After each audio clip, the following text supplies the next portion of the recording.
a number of headwinds, whether it be the Fed, I think almost anything that could be working against it, it feels like in the last 3 to 4 months, has been working against it. And almost like a confluence of challenging factors for the metals. I'm surprised that it happened, but I've heard people use the analogy of a beach ball being held underwater. It feels like there's 4 or 5 hands holding the ball underwater.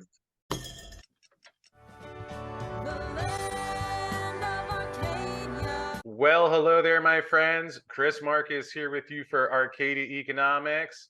And in today's show, we're going to be digging into some of the latest news in the gold and silver world.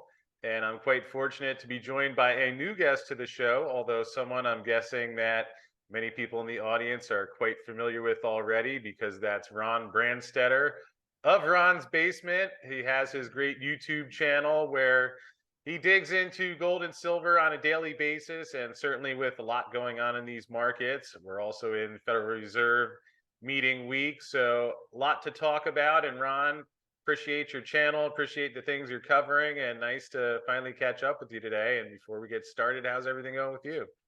Everything is going great. And I just want to add that most of what I learned over the years came from Arcadia Economics. So you're doing a great job as well.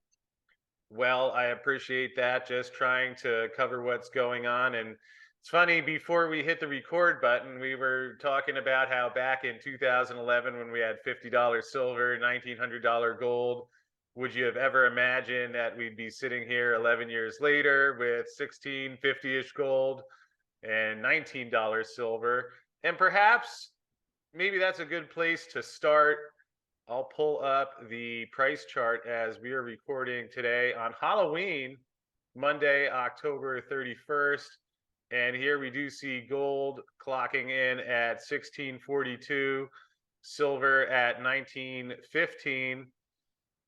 Again, price is a bit lower than earlier this year when the Russian invasion of Ukraine started. Obviously, we've had the Fed rate hikes, which we'll touch on in a little bit, but what do you think about the current pricing, given everything that's going on in the world? And is this surprising to you that we're at these levels, or what would you say about that?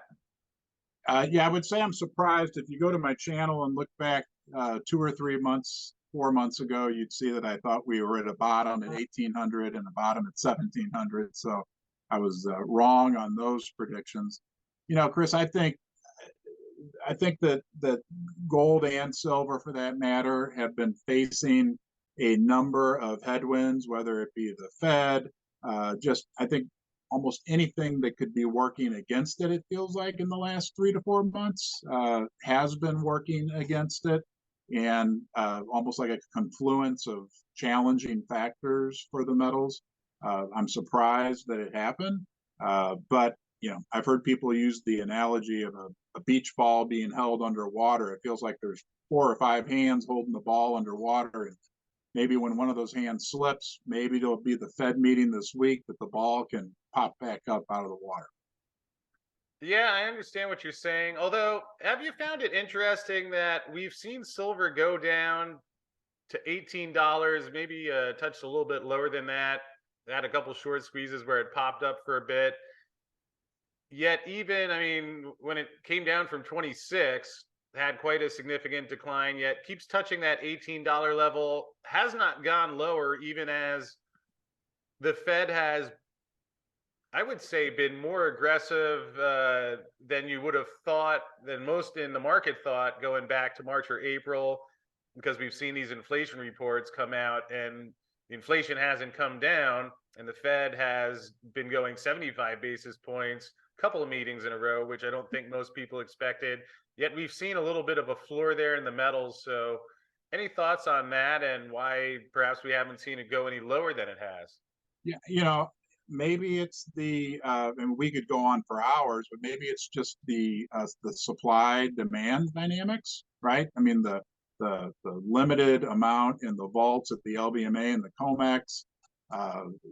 I read a stat just recently that between, I think, 2016 and 2021, mine output was down by 9% for silver. We know premiums are high. There's obviously solid investor demand. And as you and I talked about before we started here, just astounding numbers, demand numbers coming out of India. So maybe it's yeah, actual true market forces that have kept it where it is, and potentially could provide a platform for it to launch higher, like a lot of people are hoping for and are thinking might happen. Yeah, and I'll pull that Silver Institute supply and demand chart back up. I mean, it's an interesting situation where you have the physical market, and then the thing is priced in a flexible supply of COMEX contracts. So, not really like a true supply and demand setup. Although, as you point out, we see mine production 900 million ounces in 2016, then 863, 850, 835. You have the COVID year where things were shut down, goes down to 781. Yet 2021, 822. So, we have seen that decline. And obviously, as I know you dig into that at the current pricing, which is near the cost of production, you're also not really setting a big incentive for people to start new projects and go out looking for more silver. Yes, and I think you and I both know, if you talk to any silver mining CEO, they will tell you how difficult it is to find a new silver deposit, how difficult it is to permit the deposit. There's not a lot of money in the sector right now because of the depressed price. So getting the money to build a mine is difficult. And then the mining process is difficult. So potentially from a supply perspective, I mean, I think that would indicate that even if price does go up, it'll be a while until the supply can catch up, maybe a decade. Yeah, and certainly with a lot of the silver coming from the copper, lead, zinc, and gold mines, I hear it's not getting easier to get permitting for a lot of those, and does paint an interesting picture of supply and demand, and we'll see how that goes forward. You did also mention India taking in a lot of silver. Any thoughts on that whole dynamic there? Where I know you mentioned again pre-recording that 2 of the last 3 months they've taken more silver than is left in the COMEX registered vault. Yeah, it's an astounding number. The last I read is that they were on track to import 350 million ounces this year. Now, obviously, there's still 2 full months to go. I don't know what your mine production statistic showed there. I hear either 900 million or 850 million ounces could be produced this year by the mining sector. That's like means that India is importing 35 or 40% equivalent of mine production for the year. I think it's astounding. Now, I will say this: I had one of my viewers emailed me his thoughts. I'd heard that the demand from India is coming from two places now. I guess initially I heard that it's the farmers, that they had a very good growing season this year, and that they are a big part of who's buying the silver. But apparently, and I haven't confirmed this, but there's a big solar panel factory that's being built in India, and that they may be, gearing up for their production of the solar plant. Yeah, and of course, we're still just getting started with the whole wedding season in India. So, be Right. interesting to see as the October numbers come out. I believe, yeah, September is the last number we still have available right now. So, even as big as it is, you could conceivably see a bigger number come out in October. Yes. Yeah. Yeah. I mean, it's astounding. When I truly am just can't believe the supply demand dynamic within the silver market and where the price is right now. But maybe, like you touched on earlier, that could explain why it hasn't dropped further than it has, because there is such a healthy supply dynamic. Yeah, and certainly it's not just India either, as many people are becoming familiar with. Certainly, if you go to buy silver and you look at some of these premiums, and Right. even despite the high premiums, I know you've been following this as well. It's getting harder for the retailers and wholesalers to get a lot of the products in stock. So, I mean, we have people buying a lot of silver in the US as well right now. Yeah, yeah. Well, I was going to say they haven't even published the numbers of the amount of silver that's been purchased by Ron's basement. So when those numbers come out, we're going to make India look like a Well, I would imagine so. I know you have a lot going on there, and I saw in one of your videos you even invited Jerome Powell down to the basement, and I'm assuming he hasn't made it there yet. Although, no. He forgot. He misscheduled for this week. He forgot about another important meeting he had to attend. So maybe next week we'll see how that works out. well, what do you imagine while he's not able to make it in the basement this week? What are you imagining out of the Fed on Wednesday?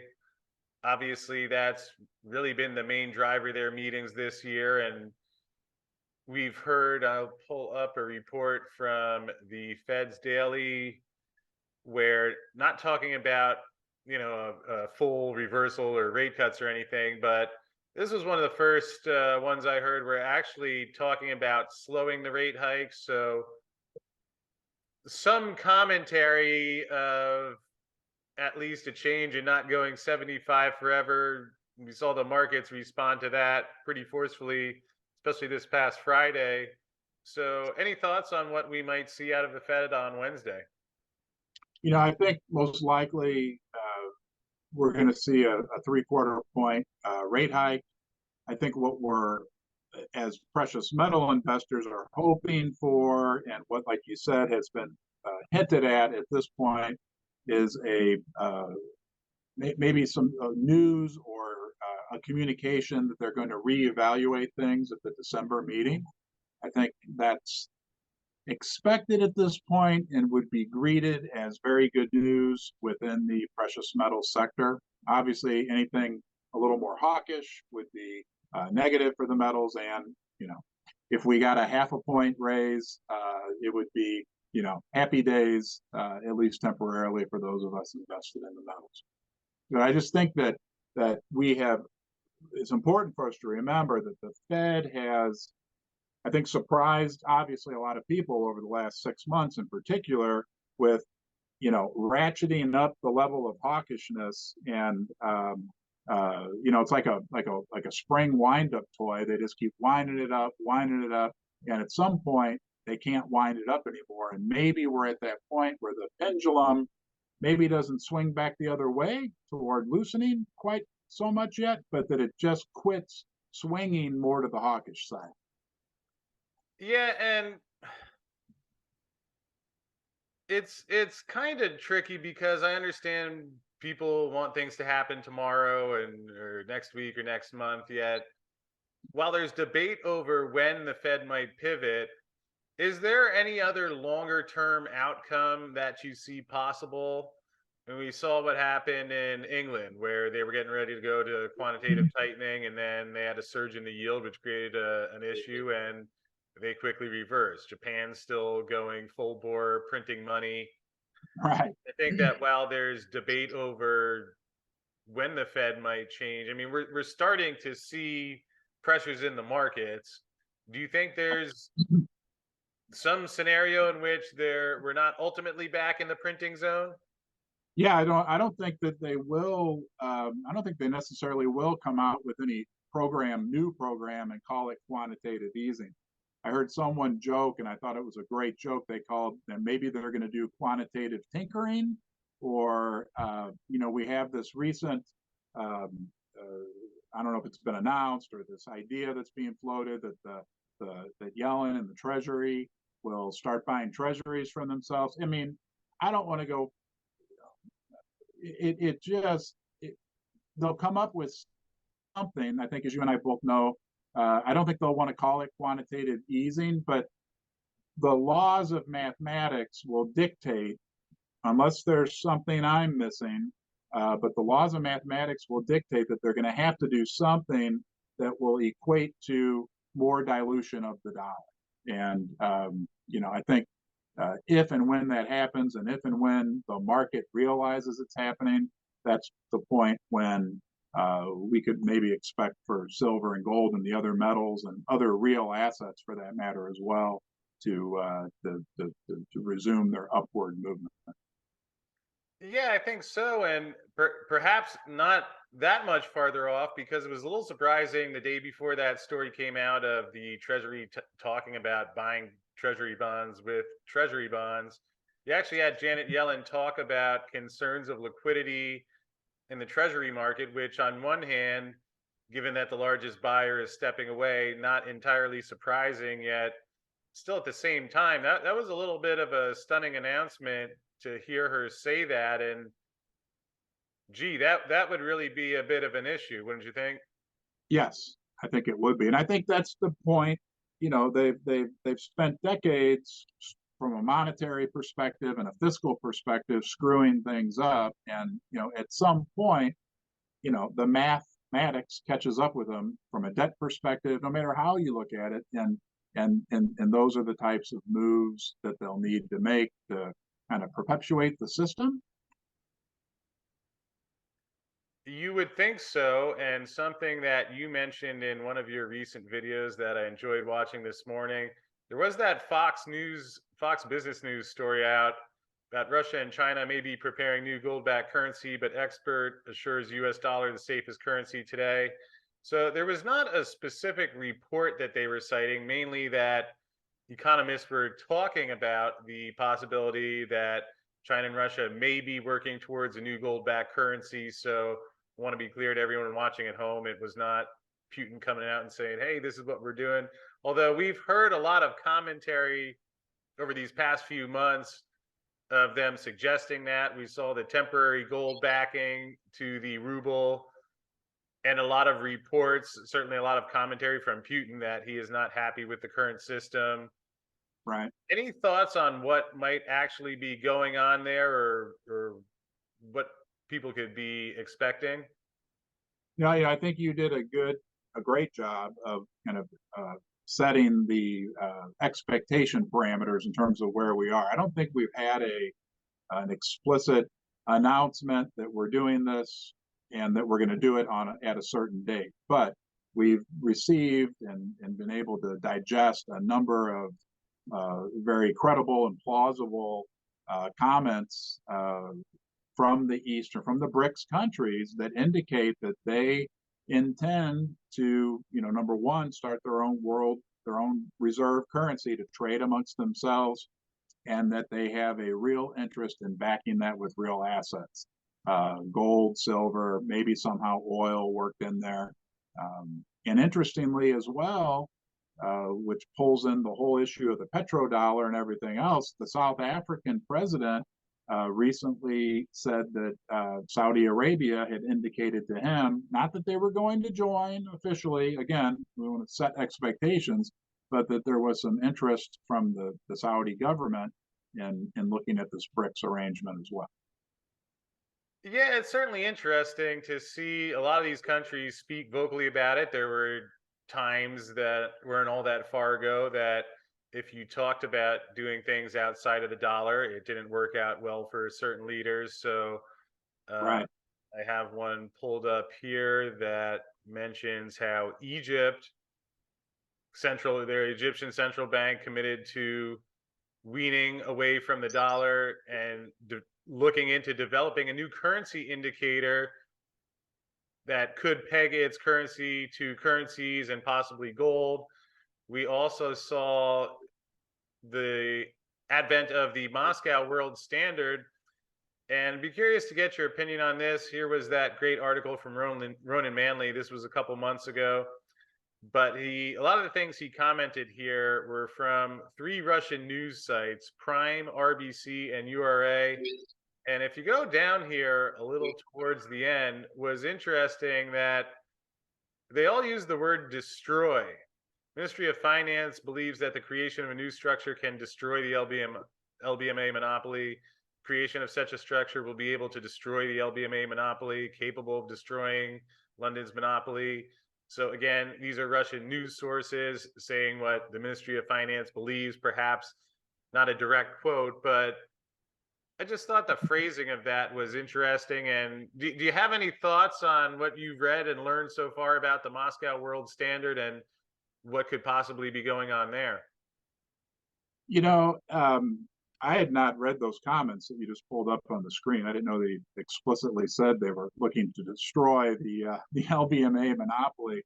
My sense from reading as much as I can, and there's not a great deal of information out there about it, but my sense is that uh, Russia in particular, and I think the other BRICS nations as well are a little fed up with what they think is the unfair price manipulation, in particular for the precious metals on the Western electronic exchanges, the LBMA and the COMEX.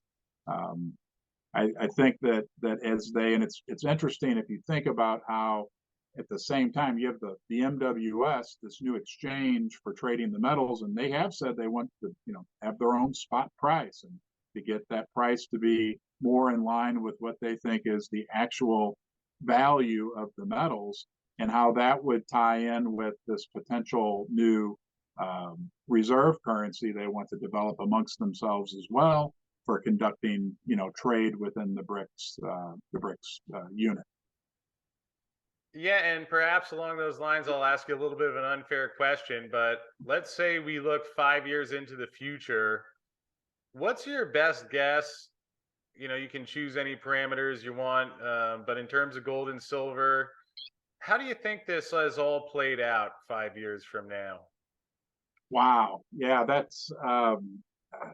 I don't think it's gonna. I don't think the process will be without hardship and potentially conflict, because you've got major economic powers, right? And the BRICS, when you aggregate the BRICS together and then add in a few other countries that are potentially talking about joining, uh, I don't think it's going to be an easy process, and I don't think that the dollar. Um, I'm not predicting the dollar is going to go away, but I think we're going to live in a much different um, financial system on a worldwide basis, um, and that it may create some hardship for. I'm an American. I'm born here. I love the country, all that great stuff. But I think that potentially there could be some hardship within our country if they succeed. Um, in particular to gold and silver, I can't see a scenario. They have their intrinsic value, and I can't see a scenario unfolding 5 to 10 years out where gold and silver are, from a value perspective, worth less than they are right now. I mean, we have a major portion of the world who is appearing to be moving toward uh, more of a gold-backed, silver-backed, real commodity-backed system for their money. They've made it very clear. I mean, Putin said he's kind of fed up with the imaginary make-believe Western fiat system. So I can't see a scenario, Chris, where gold and silver uh, lose value in real terms. Now, on a nominal basis, who knows? Silver could easily be. Keith Neumeyer says $100 an ounce. I could see that as a potential. I could see $3,000 gold. I can't see that in real terms that either one would lose a significant amount of their value. Yeah, and it's interesting when you mentioned $3,000 gold. Is that really all that far-fetched? Again, it's an unusual pricing environment where it's dominated by what the hedge funds and the banks are doing from the paper contract standpoint. Yet you mentioned the value of the metal, and when you think about what still is underlyingly driving that price, whether it's money printing or chaos in the system, unfortunately, it seems like we're headed for more of both of those. So, the timing, we'll see. Although we even had Goldman Sachs, some of the other banks calling for $2,300, $2,500 gold price. And certainly, I don't think over 5 or 10 years, a $3,000 gold price is really that far-fetched when you look at some of the things going on, because like you point out, they haven't been resolved. There's not really any easy way out at this point, is there? No, no, that's a good accurate, simple way to describe the situation. Right. Paint it in a corner, however you want to say it. No, there's not an easy way out. Well, on one hand, unfortunate that we're in this position, and geez, you wish you could go back to 2008, run the Federal Reserve, make some different decisions. Yet, at least given where we stand, fortunately, you are out there amongst others, and appreciate everything that you're sharing here today and also on your channel. And just as we wrap up, could you let folks know where they could find you so they could see some of your great videos and stay in touch with what you're doing? Sure. The best way to get in touch with me or to see the videos is at the YouTube channel Ron's Basement. You type in Ron's Basement on the YouTube search bar, you'll get that, right. And then I have my email address is in the description of all my videos. And a lot of people like to reach out to me via email, and I get back to everybody. So those are the two best ways to get in touch with me. Well, I appreciate that. And certainly one of the things that we talked about earlier is nice is that I know I get a little wordy at times, and you have a lot of these are perfect length, 8 or 10 minutes, where people can get updates on what's going on. I know you cover a lot of the news that's coming out about the gold and silver markets on a daily basis. So, link to Ron's Basement's YouTube channel in the description field below. Ron, pleasure to catch up with you finally, and nice to talk some gold and silver. And think you laid things out, gave a good roadmap for where some of this is heading, and we'll have to catch up and do this again soon. Yeah, well, it's been my pleasure, Chris. And I want to add, you've been at this a lot longer than I have. I mentioned this to you before the interview, but I've learned a lot from you over the years, and Dave and Rafi, and I have a lot of respect for your work. You guys are much more technical in a lot of ways than I am. Arcadia economics has been one of my big teachers over the years. So I thank you for giving to me and to the whole community as well. Well, that's certainly kind of you to say that, and I'm just excited that there are people like you out there. And we have Wall Street Silver that started up since I was doing this, and a lot of other guys who have been doing it a long time before me. And I think it's just good that there's more attention on what's going on. Not that we get everything right, but I think it's frustrating for a lot of people seeing often a mainstream, very centric, focused view of how things are going in the world. So I'm just grateful that there are people like you and others out there that are also spreading this message and at least sharing what they genuinely see out there. And good to finally catch up with you in person today. And again, best of luck with the channel, and folks, go check out Ron's Basement. And Ron, look forward to talking with you again soon. Thanks a lot, Chris. Thank you. Well, thank you, Ron. Appreciate everything that you shared there. It was great to have him on the show, and hopefully you can check out his YouTube channel because he's doing a lot of good stuff, providing some great updates on the gold and silver markets. And nice to finally catch up with him and have him on the show. But before we wrap up, would like to pass along a quick word from BlackRock Silver, who brought us today's video. BlackRock Silver actually finding a lithium discovery at their Tonopah North project. And as Andrew Pollard, president and CEO of BlackRock, mentions, results from our first pass scout drill program at Tonopah North have established significant lithium potential at the project, with all drill holes hitting broad zones of mineralization.